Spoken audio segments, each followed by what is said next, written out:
কৃষক বন্ধু ভেরিফিকেশন নিয়ে ইউটিউব আর ফেসবুকে রীতিমতো গুজবের বন্যা বয়ে যাচ্ছে। কেউ বলছে সবাইকে ফর্ম জমা দিতে হবে, কেউ বলছে নামের বানান ভুল থাকলে টাকা আর জীবনও ঢুকবে না। কিন্তু আসল সত্যিটা কি? আপনার কি আদৌ এই ভেরিফিকেশনের ফর্মটা ফিল আপ করা দরকার আছে? আজ আমি ফেসবুক আর ইউটিউবে ঘুরে বেড়ানো আপনাদের সবথেকে গুরুত্বপূর্ণ প্রশ্নগুলোর 100% জেনুইন এবং অথেন্টিক উত্তর দেব।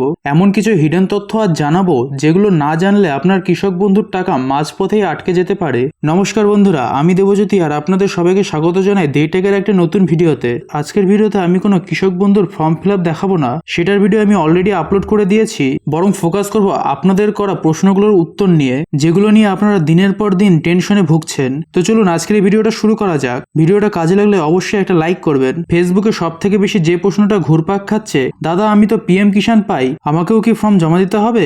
একদম ক্লিয়ার কাট উত্তর যদি এটা বলি তাহলে একেবারেই না। কারণ পিএম কিষাণে আপনাদের ইকেওয়াইসি এবং আধার সিডিং অলরেডি সেন্টার ডেটাবেসে হয়ে গেছে। রাজ্য সরকার সেই ডেটাবেস থেকে আপনাদের অটোমেটিক ভেরিফাই করে নেবে। তাই শুধু শুধু পঞ্চায়েতের লাইনে দাঁড়িয়ে সময় নষ্ট করবেন না। দ্বিতীয় সবচেয়ে বড় প্রশ্ন, আমার আধার কার্ডে নামের বানান এক এবং ব্যাংকের বই বা জমির রেকর্ডে নামের বানান আলাদা, তাহলে কি আমার ফর্ম রিজেক্ট হবে? একদম প্র্যাকটিক্যাল সলিউশন দিচ্ছি শুনুন। যদি বানান সামান্য এদিক ওদিক হয় তাহলে পঞ্চায়েত প্রধানের কাছ থেকে একটা সেম পার্সন সার্টিফিকেট লিখিয়ে ফর্মের সাথে পিন আপ করে দিন। আর যদি টাইটেল বা নামে বড় কোনো ভুল থাকে তাহলে ফর্ম জমা দেওয়ার আগে দ্রুত আধার বা ব্যাংক অ্যাকাউন্টের নামটা সংশোধনের জন্য দিন এবং সেই সংশোধনের রিসিপ্ট কপিটা ফর্মের সাথে অ্যাটাচ করে দিন। এতে অফিসাররা বুঝবে আপনার প্রসেস চলছে এবং আপনার ভেরিফিকেশন আটকাবে না। ইউটিউবে অনেকে কমেন্ট করছেন আমার কাছে নতুন কিউআর কোডওয়ালা জমির ডিজিটাল পর্চা নেই, পুরনো ম্যানুয়াল পর্চা দিয়ে কি কাজ হবে?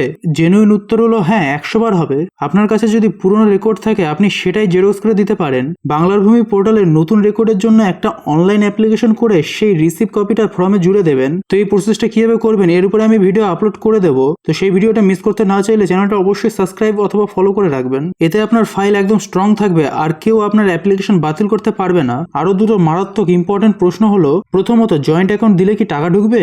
দেখুন, সরকার clearly DBT link single account চাইছে। জয়েন্ট অ্যাকাউন্ট দিলে ডিবিটি পেমেন্ট অনেক সময় বাউন্স করে যায়, তাই চেষ্টা করুন নিজের নামের সিঙ্গেল অ্যাকাউন্ট দেওয়ার। দ্বিতীয়ত, যার নামে কৃষক বন্ধু ছিল তিনি মারা গেছেন, এখন কি হবে? তাদের জন্য বলে দিতে চাই এই ভেরিফিকেশন ফর্ম মৃত ব্যক্তির জন্য নয়। এই ক্ষেত্রে নমিনিকে সরাসরি কৃষি দপ্তরে গিয়ে ডেথ সার্টিফিকেট জমা দিয়ে কৃষক বন্ধু ডেথ বেনিফিট অর্থাৎ 2 লক্ষ টাকার জন্য আবেদন করতে হবে। তো ফর্ম ফিল আপের আর প্রসেসে এখন যাবো না, কারণ সেটা আমি অলরেডি আপলোড করে দিয়েছি। শুধু একটা ছোট টিপস দিয়ে রাখি, ফর্মে শুধু 3টা জায়গায় ফোকাস করবেন। আপনার ব্যাংকের সঠিক আইএফএসসি কোড, আপনার আধার নাম্বার আর জমির পরিমাণ। এই 3টে ঘরে কোনো কাটাকুটি বা ওভার রাইটিং না হয়, ব্যাস বাকিটা অফিস সামলে নেবে। তো বন্ধুরা, আশা করি সোশ্যাল মিডিয়ায় চলা সমস্ত গুজবের অবসান আমি এই 4 মিনিটের ভিডিওতে করতে পেরেছি। এবার আপনারা নিশ্চিন্তে সঠিক প্রসেস ফলো করুন। লাস্ট ডেটের জন্য বসে থাকবেন না, দ্রুত কাজটি মিটিয়ে নিন। ভিডিওটা যদি আপনাদের একটুকুও উপকারে এসে থাকে তাহলে এখনই ভিডিওটাতে একটা লাইক করে দিন। আপনাদের মনে আর কোনো প্রশ্ন থাকলে অবশ্যই নিচে কমেন্ট করুন, আমি নিজে সবার রিপ্লাই দেবো।